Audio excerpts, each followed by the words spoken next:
Dear brothers and sisters in Christ, when you think of love, what kind of image or picture pops up in your mind? Maybe the picture you see in your mind is a picture of a couple walking down a beautiful beach.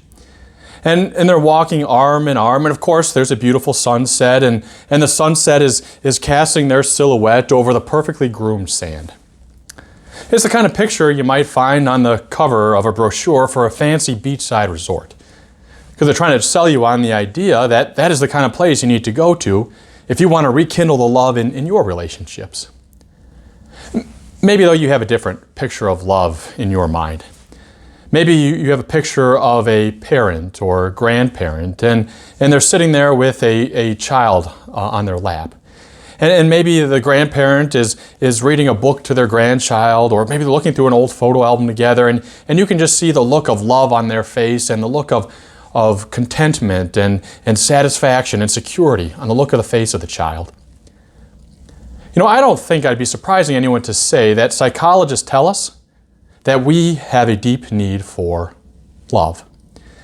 In fact, studies have shown that children that don't get the attention that they need and the appropriate levels of love in their life, that those children can grow up to develop some very frightening characteristics and insecurities. We need love in our childhood development and throughout our lives. Well, let's take this a step further and let's look at it in the spiritual realm. And let's think about the love that God has for us, and let's think about love as God defines it. And if we look at love in this way, well, then we come to the same conclusion that those studies and psychologists do. We see that we have a deep need for love. This morning we're focusing our meditation upon 1 Corinthians chapter 13, a chapter of the Bible that is fittingly known as the Great Love chapter. And right before this, in chapter 12, the Apostle Paul, he spends a good deal of time writing about the different spiritual gifts that God equips his people with, and how all those gifts, how they fit together and work together in the church so that together Christ's body, the church, is served. Well, after writing about all of the gifts that God gives his people, the Apostle Paul then now he talks about the greatest gift that God gives his people, and that gift is love. And if we're going to talk about love, of course we have to understand that all true love, it comes from God. That God's perfect and unconditional love for us, that is true love's source and model. And it is that love, that unconditional and sacrificial love that God has for a world lost in sin, right? That is the love that we need, that we can't go a day of our life without. And thanks be to God, God makes clear in his word that is exactly the love that you have. And our lesson tells us that all who recognize God's love, all who have received God's love, are then to show love for others. And in fact, so important is it that we show love for others that our lesson makes clear to us that if we don't have love for others, well, then we have nothing. And verse 1 of our lesson gives us a good example of this. It says, "If I speak in the tongues of men or of angels, but do not have love, I am only a resounding gong or a clanging cymbal." One of the gifts mentioned in chapter 12 is the gift of speaking in tongues. Evidently, this is a common gift that God gave to his people in his early New Testament church. And now what exactly this gift was and why it was so prevalent in the early church, that's probably a discussion for another time. But the point Paul's making is clear here, right? That gift of speaking in tongues, unless it is used in love, unless it is accompanied with love, it is useless, right? It is meaningless. A person could be the world's greatest linguist. Maybe a person could be a fantastic orator and speak in such a way that when they spoke, just everybody wanted to listen. Those are all great gifts. But if it's not used with love, well, then it is useless as this meaningless bell just clanging away off in the distance. And Paul gives other examples here. He talks about the gift of knowledge and of prophecy and of faith, and says the same thing, that if those gifts are not used with love, they're empty, they're meaningless. Now we can understand the point that Paul is making here, can't we? And we can apply it to the gifts that we have been given. Maybe you've been given the gifts of speaking with great eloquence. Or maybe you're the greatest musician or administrator or people person that the church has ever seen. Maybe you've been gifted with incredible intellect and knowledge. All great gifts to have, we can agree. But if they are not used with love, if they are not accompanied with love, well, then those gifts are meaningless. Maybe you've heard the expression before, nobody cares how much you know until they know how much you care. That's true, isn't it? Think about someone in your life, someone outside of your immediate family who has had the biggest influence on your life. Right, who are you thinking about? A person that's had immense influence on your life. Maybe you're thinking about a teacher or a coach or maybe a pastor. And maybe that person that you're thinking about, maybe they were a very skilled instructor. Maybe they were a very knowledgeable person. But I would guess that a predominant characteristic of all the people that we're thinking of, that the person clearly loved, that they clearly cared deeply about others. All right, we have a need for love. Without love, all the other gifts that we have, as great as they might be, they amount to nothing without love. And so it's important for us to know then what true love is. And so what we have in the next verses in our lesson then isn't really a dictionary definition of love. Rather, we have a rich description of love. And we are told both what love is and what it is not. The lesson says, love does not envy. It does not boast. It is not proud. By boasting, that is completely foreign to love's humble nature. And true love, it does not exhibit this prideful, self-centered attitude. Neither is love jealous or envious when we see other people that are more successful than ourselves. Rather, in true love, right, we rejoice in the success of others as if that success was our own. In other words, I don't know if you're picking up on this, but it seems as though true love is the opposite of what we are by nature. Our sinful flesh, prodded on by the devil, wants to make ourselves the center of attention. We want to put our wants and our needs just way ahead of everyone else. Right? And we want other people to notice all of our accomplishments. And if they're not noticing them like we think they should, well, then we're not above boasting about them so that they do notice.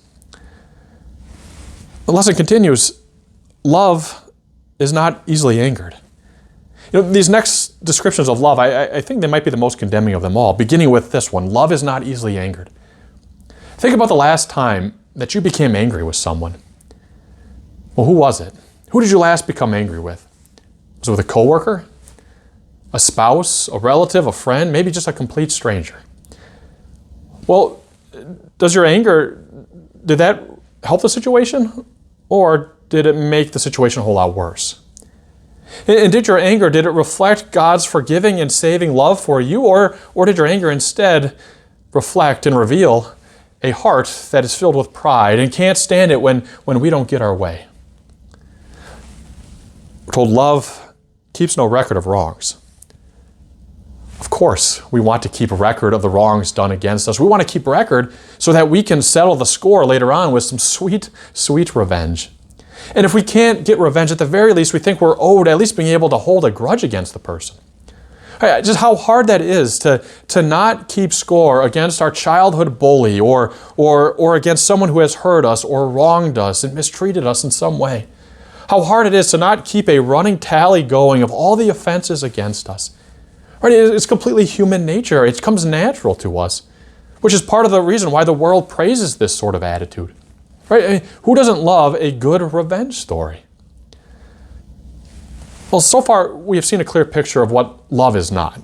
And that's important because it helps us see then also what love is. And as our lesson continues, it tells us that love is patient. So there's an old English word that's used in the King James Version here that I like a lot better. I think it tells us the picture a little bit better. And the word that is used here in the King James Version is long-suffering. And the idea is that love endures. Right? Love is not like that young tree sapling that is threatened at the first severe weather or storm that comes. No, instead, love is like that mighty oak tree that has withstood thousands of storms. Right? That mighty oak tree that just weathers all of those storms and all of that severe weather, standing tall and strong. Right? The point being that true love, it is not so easily broken or swayed. Right? That true love, it endures offenses against us. True love, it endures trials. And it just keeps on keeping on. We're told love is kind. Now, we could use many words to describe what it means to say that love is kind. Right? Love is compassionate. Love is generous. Right? Love sees other people who are in need of help, and love is eager to help them. It provides for those who are in need. When we're told that love is kind, I think this description of calling love kind, along with many of the other descriptions that we have, I think it implies to us that love is action. In other words, love isn't just a feeling, but love does. Love acts. So there's a story I heard about a woman who went to see a counselor because she was having some problems in her marriage. And in fact, that might be putting it mildly. Right? She was having major problems in her marriage. She wanted to just be done with her husband, and more than that, she wanted to hurt her husband just as much as she felt her husband had hurt her. And so the counselor, he advised her with the following plan. He said, well, what you should do is go home, and for the next 2 months, right, convince your husband that you really love him. Just go out of your way to serve him, to make him happy, to be generous with him. Tell him how much he means to you. Praise him for all of his good qualities. Just for the next 2 months, do everything you can to convince him that you really love him. And then you drop the bomb on him. Then after he is convinced of your undying love for him, then you tell him that you're leaving him. And then it will really hurt him. And the woman with revenge in her eyes decided that was a good plan. And so she went home and she carried out that plan to the T. For the next 2 months, she worked so hard to convince her husband that she really loved him. Well, after more than 2 months had gone by and the counselor hadn't heard anything back from the woman, he called her up. He called her up and said, well, what's the deal? All right? How did the plan go? Are you ready to leave your husband? And the woman exclaimed, never. All right, after going through all this, I discovered that I really do love my husband. Love as a feeling and love as an action, they in a way, they go hand in hand. And in a way, we could say that they really kind of feed off of each other. But of course, love as a feeling, that is much harder to control. Right? The feeling of love, that may rise and that may fall. Some days we may feel deeply in love with a person. Other days, well, it might be harder to love that person. Right? That may rise and fall, but love as an action, well, that we can control with the Spirit's power in our heart. The Spirit empowers us and enables us to show love, to put our love into action, to be kind, to be generous to others. Well, in verse 7, the Apostle Paul, he concludes this rich description of love. He goes on to say, love always protects, always trusts, always hopes, always perseveres. Love protects. Love looks out for others. Love trusts. Right? Love, it assumes the best in other people. It takes people's words and actions and puts them in the best possible light. And love is optimistic. Love is hopeful for the future. How could it not be when we know the source of true love is God's love? And then finally he says, love perseveres. And again, love can only persevere because love is more than an emotion. Because as we already said, right, love as an emotion, that may go up and down. That is not exactly constant and steady. But love as an action is. Right? You notice in these verses, in this description of love, that nowhere in here does it describe love as this warm, fuzzy feeling that sits in the heart. No, it describes love as action, as doing. It describes love as this purposeful intention to be selfless and serving and to be kind and humble and generous. Right? That is true love. I think probably the place where we hear these verses read the most is probably at weddings, right? This is a very commonly used wedding text, and for good reason.